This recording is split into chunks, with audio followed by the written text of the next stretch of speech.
I am not a raincoat here to keep you warm, then go back in the closet after the storm. No, I'm not a match simply waiting to burn. All I am is a friend, your friend till the end.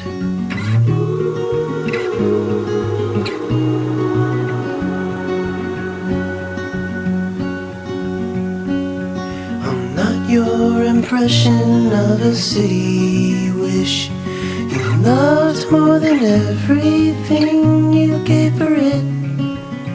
No, I'm not here to criticize the risk. All I am is a friend, your friend till the end. All I am is a friend, your friend till the end.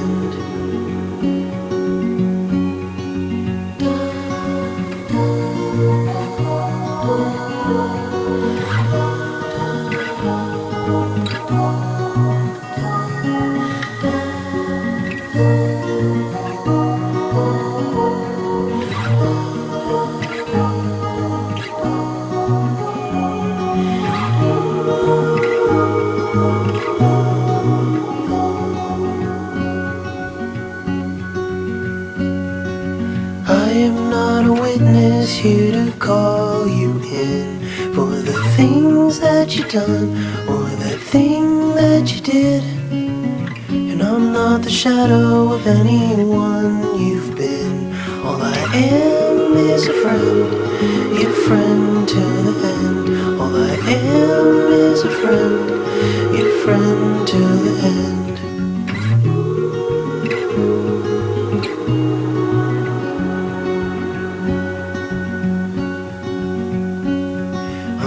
Your impression of a city wish you loved more than everything you gave for it.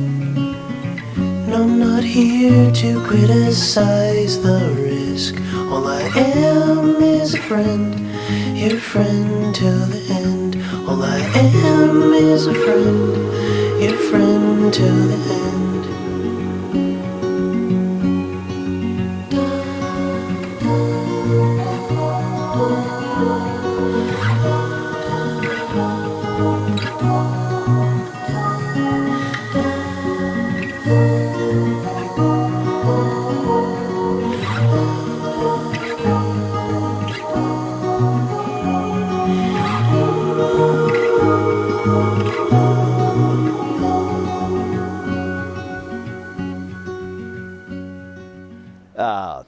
You know, one of the most remarkable moments in life is when you meet that person that makes you feel complete.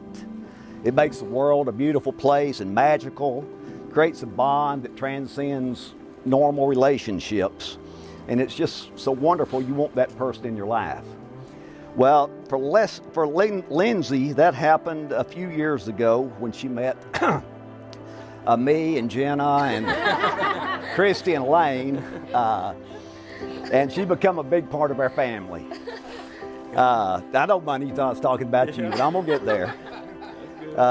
Almost 5 years ago, old Money come riding into town, and everything I just said about meeting that person that makes you whole and makes you special and makes life magical was just multiplied tenfold. And I'm excited for you guys.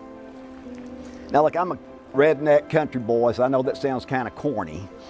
But, you know, Lindsay is crazy about this guy, and now I know he's kind of wonderful, but initially, I don't know, man. You know, I've known Lindsay, like Jenna mentioned last night, for 35 years. I've known her through elementary school and junior high and high school, college, and as an adult. And I've seen a lot of the little guys and men kind of after her.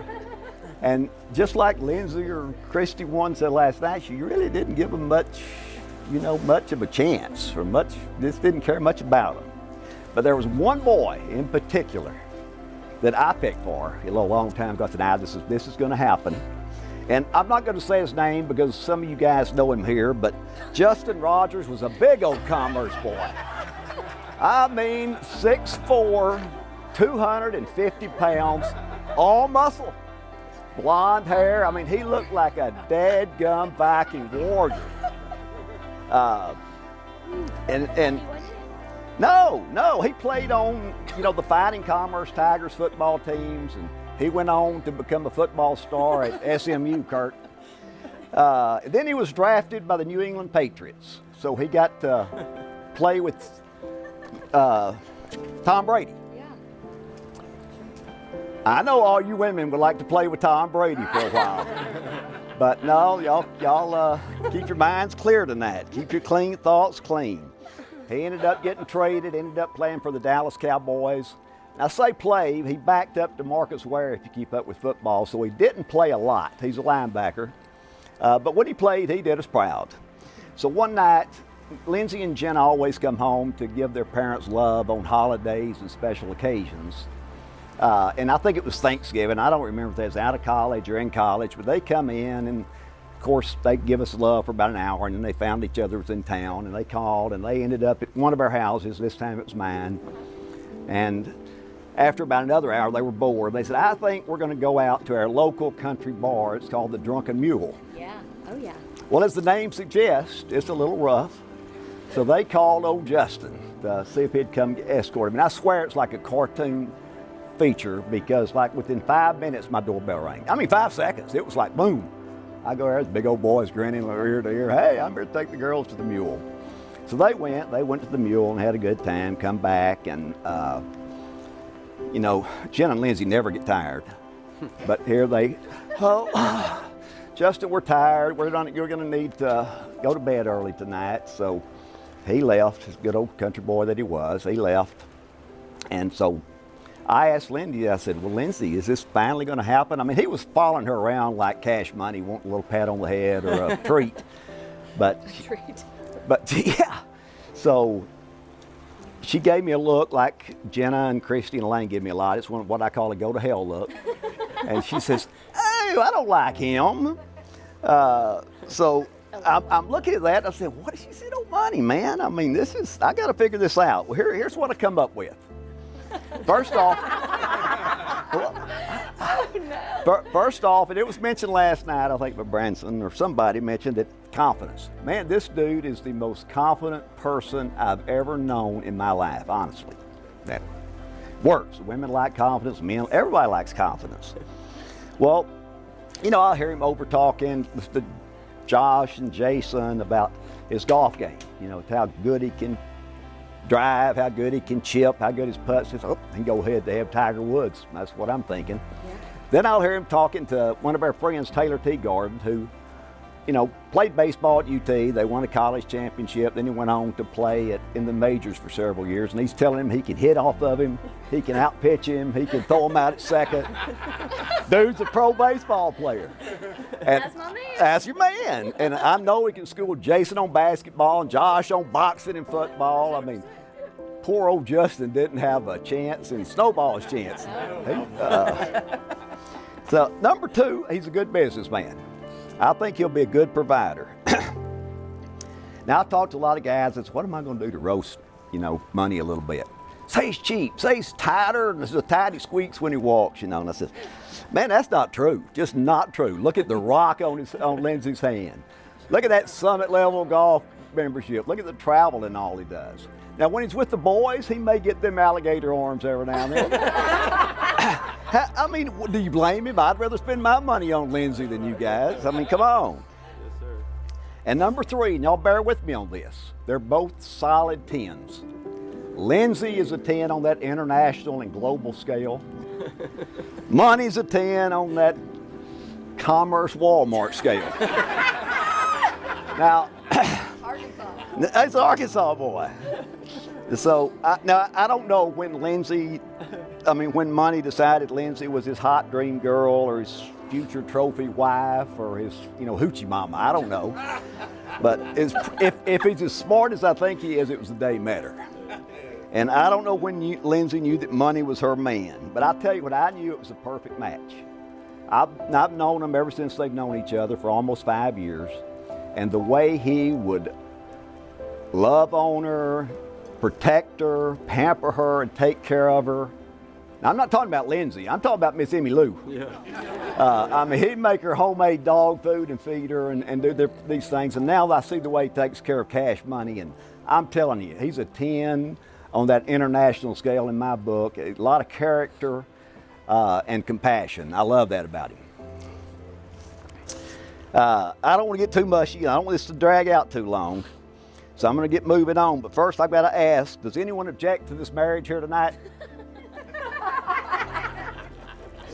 Anyone? I can wait. All right, we're going to go on. Forever hold your peace. Mike, Lindsay. Marriage is not going to always be easy. I mean, this is easy. This is fantastic. Great venue, great place, great party, celebration, dining, dancing, drinking. Dream honeymoon, African safari. How much easier could that get? But sometimes in that next 20 or 30 years, you're going to have some arguments, little lover spats, whether it's about money, golfing too much, or you shopping too much, or money or family, or whatever. Something will come up that you're going to have a major issue. Because I know love and marriage are made in heaven. But so are earthquakes, hurricanes, and tornadoes. So you're going to have a little turbulence in your life at times. And you're going to get advice. You're going to get advice from some that's going to say, we all talk it out. Some that's going to say, call a friend, call Jen and vent. Some's going to say, kiss and make up. And some's going to say, don't go to bed mad. That's horrible advice. Go to bed mad. I can speak after 47, I think, years of being married to the hottest woman in Texas. I'm going to tell you that go to bed mad, just don't get out of bed mad. Go work it out, man. Lindsay, go to your bedroom, lock the door, turn up the music, and make waves. And you know what I'm talking about. 30 years later, you may say that, well, the kids are over there listening at your door. Well, ignorance is bliss. But I guarantee you do that right, you'll wake up with a smile on your face and forget what you're arguing about. So my advice to you is live every day as if it were your last, and every night as if it were your first. And now we're going to proceed over to the real part and legal part. As Mike and Lindsay exchange their vows today, they do so with love and commitment. I'm convinced of that. I believe that. That's why I'm here and very honored to be here.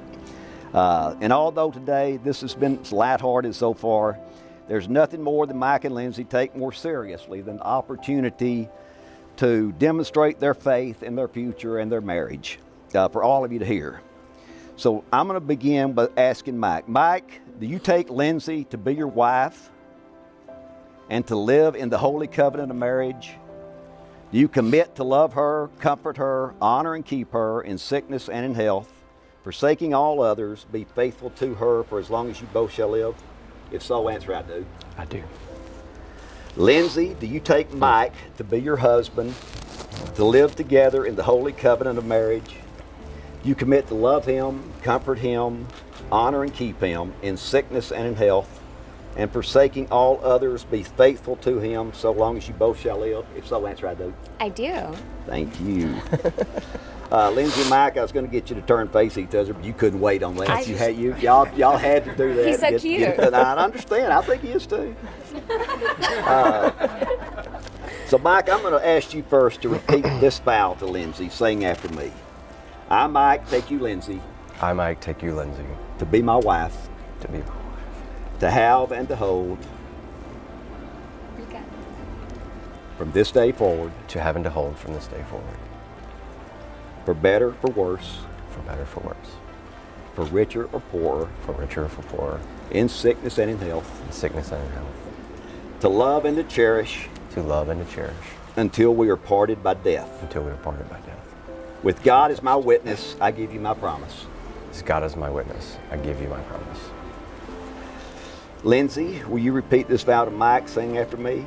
I, Lindsay, take you, Mike, I, Lindsay, take you, Mike, to be my husband, to be my husband, to have and to hold to have and to hold from this day forward, from this day forward, for better, for worse, for better, for worse, for richer or poorer, for richer, for poorer, in sickness and in health, in sickness and in health, to love and to cherish to love and to cherish until we are parted by death. until we're parted by death. With God as my witness, I give you my promise. With God as my witness, I give you my promise. Mike, Lindsay, these rings are symbolic of your lasting commitment to each other. Mike, will you place your ring on Lindsay's left hand?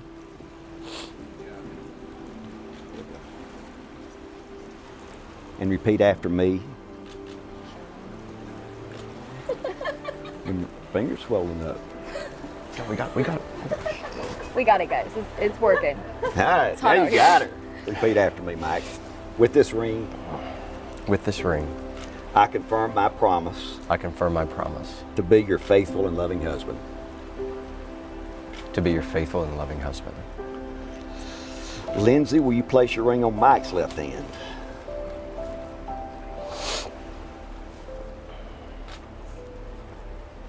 Smooth. And repeat after me. Yes. With this ring, With this ring, I confirm my promise I confirm my promise to be your faithful and loving wife. to be your faithful and loving wife. I'm excited and honored to have the privilege of pronouncing you husband and wife. Lindsay, you may kiss your man.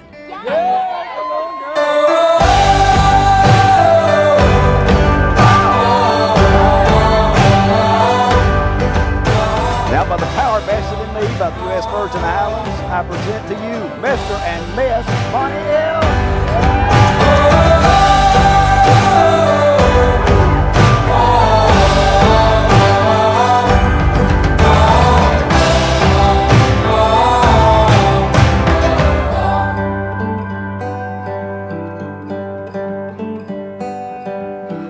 Mountains towering again in your mind. Aren't they the hardest ones to climb? Darling, look how far we've come simply by taking it one step at a time.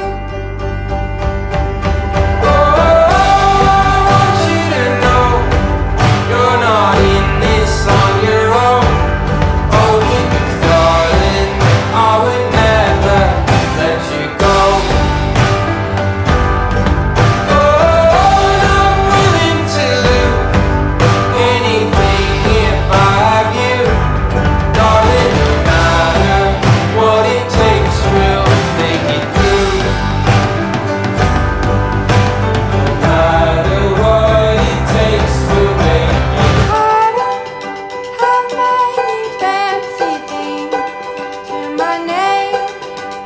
Aren't they fleeting anyway?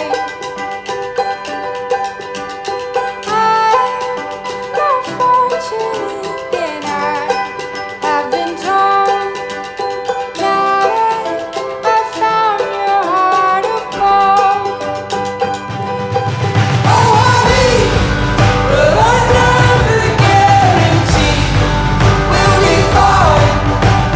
Aren't we even one day at a time? Oh my, I know everything can change, may change, but I'll still fall for you every day.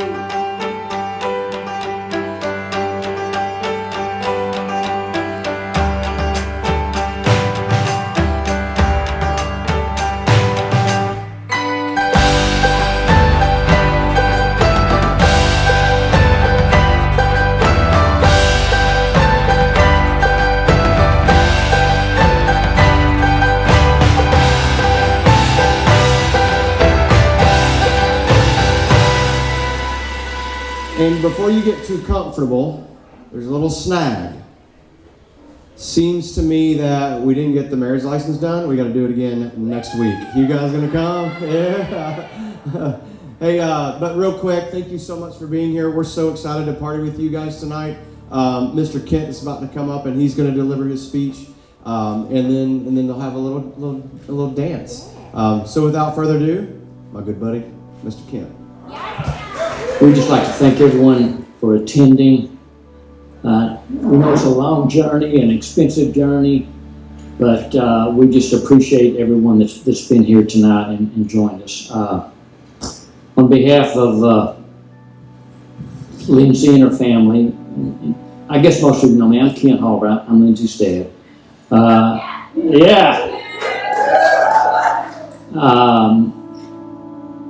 But in behalf of the family, her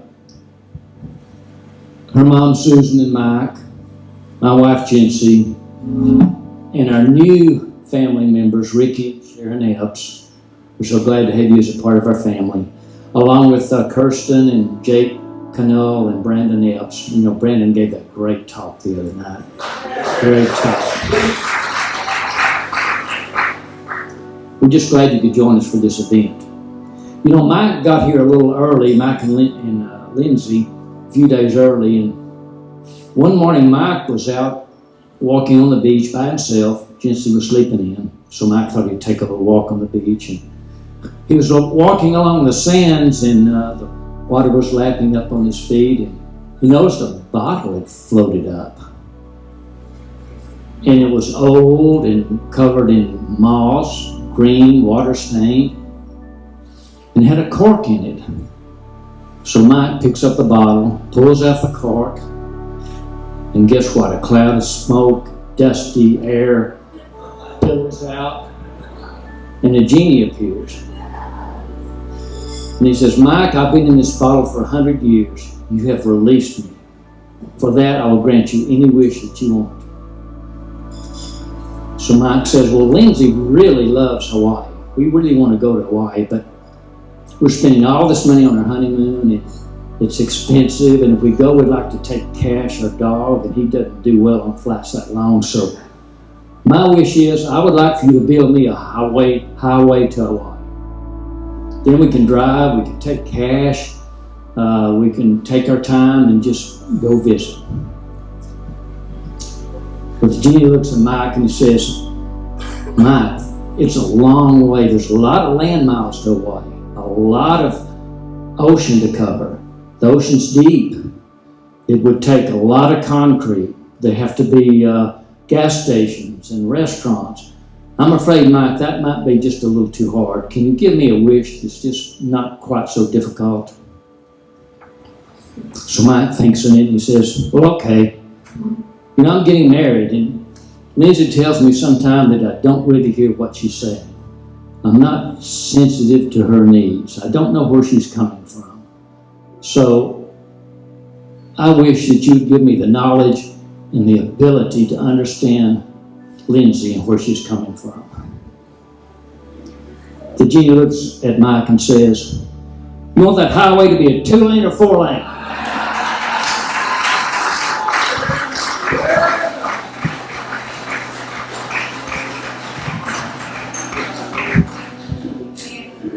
Lindsay's always stated how fortunate she was to have 2 sets of parents, her bonus parents, as well as a bonus brother, Jonathan, and a bonus sister, Christy. And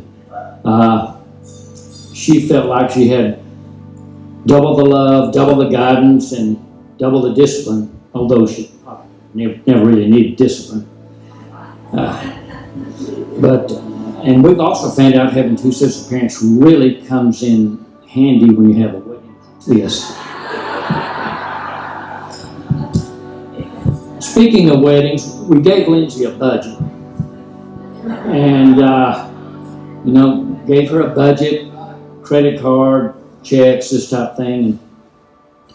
And as the event planning took place and the activities took place, I noticed that, gosh, she's over her budget already. So I called Lindsay and I said, hey, honey, you're over your budget already. She said, well, Dad, it's your fault. I said, why is it my fault? You gave me a budget.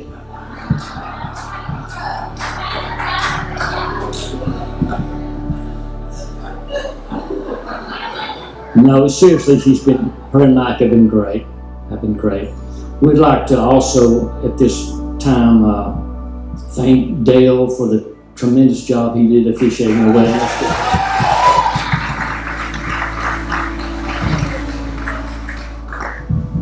You know, as Jenna mentioned earlier, our family goes back a long way with the Stotts family. Lindsay and Jenna became buddies at the age of 3 when they were introduced to each other. And since that date, they've, maintained that friendship. Through the early years, they did cheerleading together. They had parties. They played Barbies. Oddly enough, through all these many years, they've remained very, very close friends. Very, very close friends. They had Barbies strewn everywhere in their rooms. They love those Barbies. And Lindsay, I think it's only fitting that on this momentous and festive occasion that you have one last Barbie. You've heard some of the tales of Lindsay and Jenna's exploits, which is putting it kind. And there's a few I've just heard of recently. You heard about her hamsters and her rabbits and chickens and this type of thing. The chicken story needs a little enhancement. There really was a chicken. We bought Lindsay and Ashley both Easter chickens. You know, you go down to the farm store and these cute little chickens are red and yellow and purple Easter colors. So we brought them home, and Lindsay named her chicken Popcorn, excuse me, thank you, Popcorn. And we got that chicken, and that evening we went in to check on the chickens. We put them in boxes, and they had feed and water, and they were running around peeping and pooping and do the things that chickens do. Well, Popcorn wasn't moving. Popcorn had bit the dust. And Lindsay was crushed. She started crying, but that was my favorite chicken. It was actually her first chicken also. So I said, don't worry, Lindsay, we'll take care of that. So we went around to Huffman's Farm Supply and we got Popcorn 2. Well, I came home for lunch to check on the chickens, and Popcorn 2 had gone to visit Popcorn 1. So before Lindsay got home from school, we ran down to Huffman's and bought Popcorn 3. Lindsay was happy. She came home and Popcorn 3 was running around and pooping and chirping and doing the things that chickens do. Got up the next morning before Lindsay, and Popcorn 3 was no longer with us. So, and I'm not sure Lindsay knows all this, but actually I think we went through 4 or 5 popcorns before we finally said, hey, they need to go to a farm to live the rest of their life.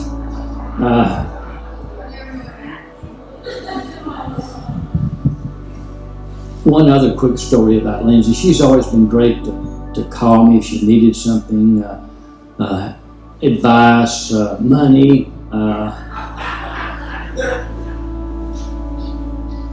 consoling, money, things of that nature. Yes. Well, I was in Atlanta, Texas at a business luncheon one time, and Lindsay called me, and she was just bawling her eyes out. I could not get her to tell me what was wrong. So I got up and went outside and left my clients inside. And she was just crying hysterically. I thought, gosh, Emmy Lou's died, or a family member's died, or something bad has really happened. So we talked for a few minutes, and I finally got her to settle down, and she said, Dad, I'm in this apartment. She'd gone to one of her friend's apartments to, I guess, take care of a dog. And there's a scorpion. There's a stinging scorpion in the hallway. I can't get out. And I said, Lindsay, honey, it's just a scorpion. I know, but it's looking at me. I said, well, it's okay. You can handle it. You can handle it. Oh, it moved. So finally we talked, and this literally went on about 15 minutes. It literally did. And finally I said, Lindsay, go find a skillet, walk up to the scorpion and smash it. She said, oh, I'm afraid. You can do it, Lindsay, you can do it. So finally she found a skillet, and I was listening, and she was kind of screaming, and all of a sudden, bam, Bam, bam, bam. She said, I did it, Daddy. I killed that scorpion. And, you know, it's really hard to put a dent in a cast iron skillet. I think she did. Oh, and I just dropped all my notes.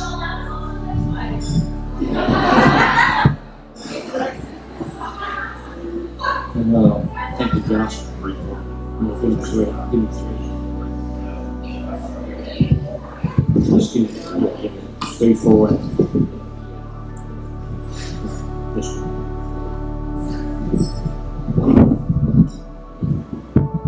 Well, there's many more stories that we could share about Lindsay and Jenna and her friends, but I think everyone wants to eat here in a minute. Lindsay left Commerce and went to UNT. She followed her sister to Ashley UNT, where she enrolled in school, and we were grateful that Ashley was there to kind of guide her. I'm not sure that's exactly accurate. I think she majored in Zeta along with Ashley. But they had a good time. I didn't give them a lot of advice. Their mom and I both asked if they graduate in 4 years and make good grades, and they did that. But I did tell Lindsay one thing. I enjoyed college life. I said, Lindsay, remember this. You can always retake a class. You can never retake a party.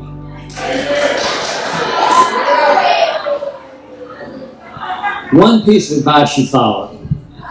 Made me proud. So after graduation, Lindsay went to work at Neiman Marcus in Dallas. She was a fashion merchandise major, and so she went to work for Neiman's selling clothes, and she loved it. But of course, you know, working at Neiman's and selling clothes, you have to dress the part. You have to be fashionable. And her Neiman's credit card made that easily attainable. Unfortunately, at the end of the month, her Neiman's bill was greater than her paycheck. So she moved to a recruitment firm recruiting doctors and doctors for medical facilities and hospitals. But her heart was in Austin. So after that, she decided to move to Austin, and she got a job selling landscapes. And you know, it was hot and dirty. You were out sweating, and you had to wear not nice clothes. It just wasn't Lindsay's cup of tea. You can see that, I'm sure. So she decided to get in the tech field, and she went to work for a company called Emulex. And she was quite successful with Emulex. That led to a career change, an opportunity for her with Dell. So she went to work for Dell, where she, again, is still employed and was quite successful in achieving her goals. And it's there where she met Money Mike. So we're thankful for that job transition. She loves her job, and again, that's where she met Mike. Now, we first met Mike on a trip to Napa. We took all the kids to Napa for a little wine tasting. And I got up early one morning having coffee, and Lindsay was still asleep. Actually, Josh was still asleep. But Mike was outside walking around with his phone. You know how Mike does. Moving around and talking 90 miles an hour. Jency said, gosh, he's just like you. He works all the time. And I don't know how true that is, but but he is engaged. And then I guess the camera that really made us appreciate Mike, Lindsay told me, she said, Dad, Mike's got me on a budget. How's that working out for you, Mike?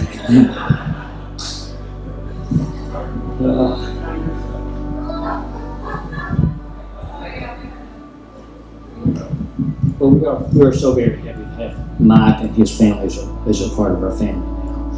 And on a little more serious note, in just observing Mike and Lindsay's attitude towards each other, the way they treat each other, it's heart moving.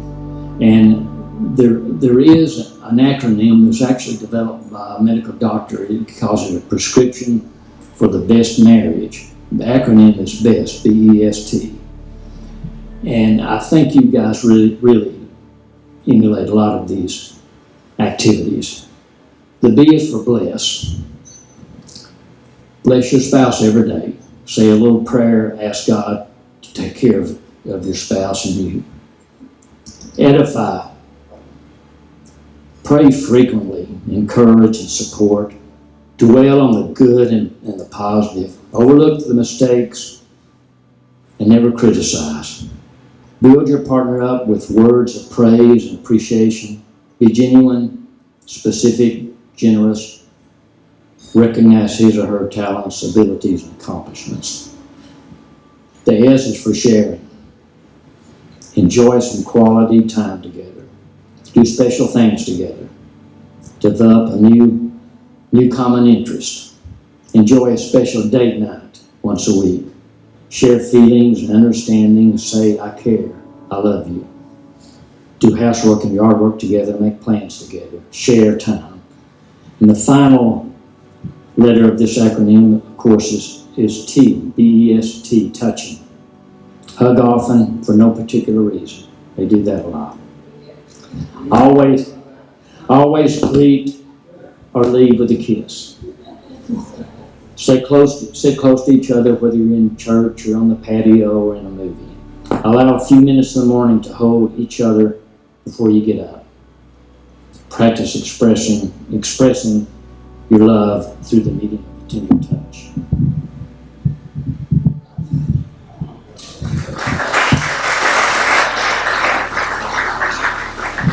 You know, when I observe Mike and Lindsay and the way Mike looks at Lindsay, verses from a Beatles song, Lennon McCartney wrote, comes to mind. It's so simple yet so eloquent, but bright are the stars that shine, dark as the sky. I know this love of mine will never die, and I'll love her.